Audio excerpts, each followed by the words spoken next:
ہمارے گھر والوں کے کہیں دوستی تھی، کوئی کلاس فیلو ہوتے ہیں نا، جیسے بچپن کی کوئی دوست ہوتی ہیں، تو ہمارے جب میری شادی ہوئی تو میرے گھر والوں نے مجھے کہا، تقریباً 14-15 سال پرانا ہے، کہ انہوں نے اپنی کسی سہیلی سے ملنے کے لیے جانا ہے، وہ بڑے غریب لوگ ہیں، تو مجھے کہا آپ بھی چلیں، تو میں چلا گیا گھر والوں کو لے کے۔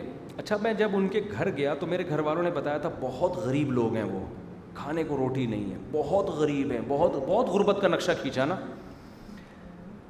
میں نے کہا یار بہت ہی غریب ہوں گے جب اتنا زیادہ بتایا جا رہا ہے۔ تو واقعی کسی کچی آبادی میں گیا تو ٹوٹا پھوٹا گھر، بہت ہی غریب لوگ، کھانے کے لیے برتن نہیں ان کے گھر میں، فرش ٹوٹے ہوئے، ایسا ہوتا ہے نا کوئی چارپائی کہیں سے کوئی لکڑیاں ملی تو لا کے ٹھوک کے لگا دی، واقعی غریب۔ تو میں نے کہا یار یہ تو بیچاروں کے پاس روٹی نہیں ہے، ٹکڑے مکڑے اس طرح کی چیزیں بیچاروں کے پاس۔ تو میں نے کہا جب بھی میں ان کے بچوں سے ملوں گا تو وہ بھی بیچارے غربت سے ٹھٹرے ہوئے اور چہرے بیچاروں کے، جب ظاہر ہے کچھ ہے ہی نہیں تو یہی ہوتا ہے۔ میں جب آیا ان کے بیٹوں سے ملا تو وہ لمبے تڑنگے اور ایسی ان کی اسکن چمک رہی ہے جیسے یہ گلاب نہیں ہوتے۔ میں نے کہا ان کو تو ہم سے زیادہ کھانے کو مل رہا ہے، اتنے تو ہم نہیں ہیں۔ یعنی ان کے چہروں پہ ایک الگ ہی چمک تھی۔ تو میں نے کہا بھائی یہ کیسے غریب ہیں، کھانے کو ہے نہیں، اور ان کی صحتیں دیکھو اور ایسے چمک دیکھو، ان کی آنکھوں میں لال سرخ ڈورے نہیں ہوتے جیسے، ایسے لش پش ہٹو بچوں قسم کے غریب۔ اچھا، ان کی والدہ بھی آئیں ملنے کے لیے، ان بچوں کی والدہ۔ میں نے تھوڑی گپ شپ لگائی، کیسے حالات ہیں بیٹا، بہت برے حالات ہیں، یہ ہے وہ، میں جو تعاون کر سکتا تھا وہ بھی میں نے کیا۔ لیکن میں یہی سوچتا رہا کہ یار ان کا کچن جا کے دیکھو، اس میں کیا کھا رہے ہیں یہ لوگ، کہ صحتیں ان کی ہم سے زیادہ اچھی ہیں، لال سرخ ٹماٹر۔ اور ایک اٹریکشن ہوتی ہے نا اسکن میں کہ لگتا ہے کہ یار یہ کوئی صحت مند ہے، کوئی کسی قسم کی کمی نہیں ہے اس میں۔ ہم آ گئے، یہ کنفیوژن میری ختم نہیں ہوئی۔ میں نے اپنے گھر والوں سے بات کی، یہ کیوں بیچارے اتنے غریب ہیں، اور پھر صحتیں ان کی اچھی، گھر والوں نے بھی کوئی تبصرہ نہیں کیا۔ پھر ایک دن میرے گھر والوں نے کہا بھائی ان کے لیے نا کوئی کوکنگ آئل کا آپ انتظام کر دیں، بیچاروں کے پاس پکانے کے لیے تیل بھی نہیں ہوتا، غریب لوگ ہیں، کہیں سے کوئی ڈالڈا مالڈا خرید کے دے دیں ان کو۔ میں نے کہا کوکنگ آئل کا بھی انتظام نہیں ہے تو اب تک کھانا کیسے پک رہا ہے؟ میں نے کہا یہ بیچارے کیا کرتے ہیں، بقرعید کے دنوں میں چربیاں جمع کرتے ہیں لوگوں کے گھروں سے، جو چربی لوگ پھینک دیتے ہیں نا، تو یہ جمع کر کے اس کو پگھلا کے پورے سال کے لیے گھی تیار کرتے ہیں۔ میں نے کہا ہون پتہ چل سی یہ ہو رہا ہے، صحیح ہے نا۔ گھر والوں نے بتایا یہ پورے سال اسی چربی کے پراٹھے کھاتے ہیں، اسی چربی میں کبھی گوشت آ جائے تو وہ پکتا ہے، اس چربی کے علاوہ ان بیچاروں کو اس چربی کے علاوہ کھانے کو کچھ بھی نہیں ملتا۔ میں نے کہا یہ بیچارے نہیں ہیں، بیچارے ہم ہیں۔ سمجھتے ہو گے نہیں سمجھتے؟ اب تو آپ کے اچھے بھی سمجھیں گے انشاءاللہ۔ میں نے کہا یہ بیچارے نہیں ہیں، بیچارے کون ہیں؟ ہم ہیں۔ جب تھوڑے دنوں میں ہمیں شوگر ہو گئی ہے، جو ریووں میں گھوما کرتے ہیں، ٹھیک ہے نا، بیچارے ہم ہیں، یہ نہیں ہے بیچارے۔ اور ان سے بولو کہ ادھر ادھر سے کوکنگ آئل خریدنے کی بالکل بھی، زکوٰۃ کے کہیں سے پیسے آ بھی جائے نا، چربی خرید لینا اس سے۔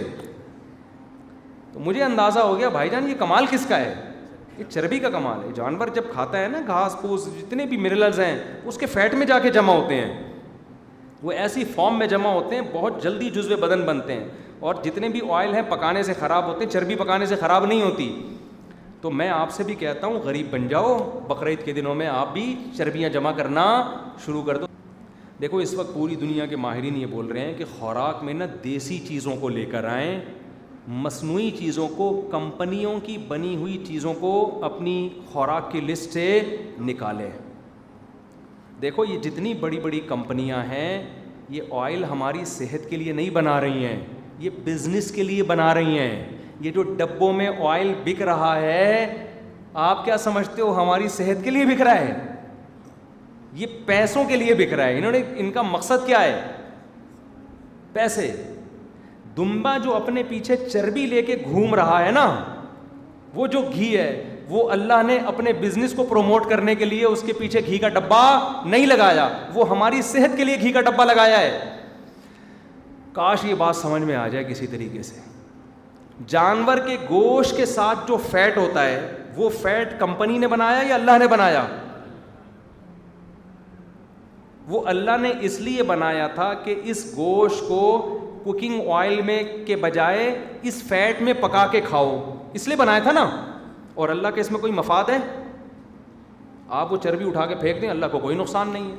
لیکن آپ گھر سے کوکنگ آئل کے ڈبے اٹھا کے باہر پھینک دیں گے تو کوکنگ آئل کی کمپنیاں بیٹھ جائیں گی. اس لیے کوکنگ آئل کی کمپنیاں ایڈورٹائز پہ کروڑوں روپے خرچ کرتی ہیں، اس سے کولیسٹرول ختم ہوگا، صحت، بچے بھاگ رہے ہیں اس کوکنگ آئل میں بنے ہوئے پراٹھے کھا رہے ہیں، کیسی اچھی صحت. بھائی ہمیں آپ پہ اعتماد نہیں ہے، کیونکہ آپ نے تو اپنا چورن بیچنا ہے. اللہ نے دمبے کے پیچھے چکی لگا دی کہ جب دمبا پکانا ہو تو تم الگ سے تمہیں کوکنگ آئل خریدنے کی ضرورت نہیں ہے. تو اللہ میاں نے دمبے کے پیچھے اتنی بڑی چکی گھی کا ڈبہ لگا دیا، چربی ہی چربی ہے اس میں، اور دمبا ساری زندگی ہماری خدمت کے لیے وہ بوجھ اٹھا کے گھومتا ہے کہ جب میں کٹوں گا تو الگ سے گھی خریدنے کی ضرورت نہیں ہے.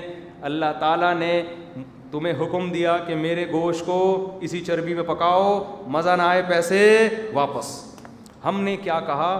ہم نے اشتہارات دیکھے ٹی وی پہ کہ ایکچولی چربی پتہ ہے کیا کرتی ہے؟ یہ فیٹ پیدا کرتی ہے، اس فیٹ سے کولیسٹرول پیدا ہوتا ہے، اس کولیسٹرول وہ جگہوں میں جا کے جمتا ہے. ایکچولی نہ آپ یہ والا گھی کھائیں، اتنا صاف ستھرا ٹی وی میں آ رہا ہوگا، بالکل شیشے کی طرح چمک رہا ہے. یہ بھی نہیں پتہ ہوتا کہ ابھی اتنا چمکایا کیسے اس کو، کیا صرف ڈال کے دھویا ہے اس کو؟ اور وہ چربی میں اسمیل آ رہی ہے بچوں کو، کیا آ رہی ہے؟ اسمیل آ رہی ہے. دیسی گھی سے اسمیل آ رہی ہوتی ہے نا آج کل بچوں کو، وہ اسمیل تھوڑی ہو، تو خوشبو ہے. اللہ کے بندو، اس خوشبو کو تم نے بدبو کہہ دیا. تو میرے مشورے پہ نا آپ کچھ دن چربی کھائیں، گھی کو اپنی مارکیٹ سے کیا کر دیں، نکال دیں. آپ کی صحت ہٹو بچوں نہ ہو جائے نا، میرا نام بدل دینا. آپ کی پیٹ کی بیماریاں ختم ہوں گی، آپ کا قبض ختم ہوگا، آپ کا کولیسٹرول لیول پہ آئے گا، آپ کو ایسی صحت، آپ کو 4 شادیوں والے بیانات سمجھ میں آنا شروع ہو جائے. حقیقت بتا رہا ہوں. اب بولو کہ یار شادی تو 4 ہی ہیں، یہ تو کیسے ہو سکتا ہے؟ تو آپ چربی کھائیں، بیل کی چربی کھائیں، گائے کی چربی اسی گوشت میں پکا کے کھائیں، تھوڑی سی پھر ہلیں جلیں بھی، ایسا نہ ہو کہ چربیاں پھوڑتے رہیں اور دم پڑے رہیں وہاں پہ، پھر تو پڑے جائیں گے دھماکے کے ساتھ.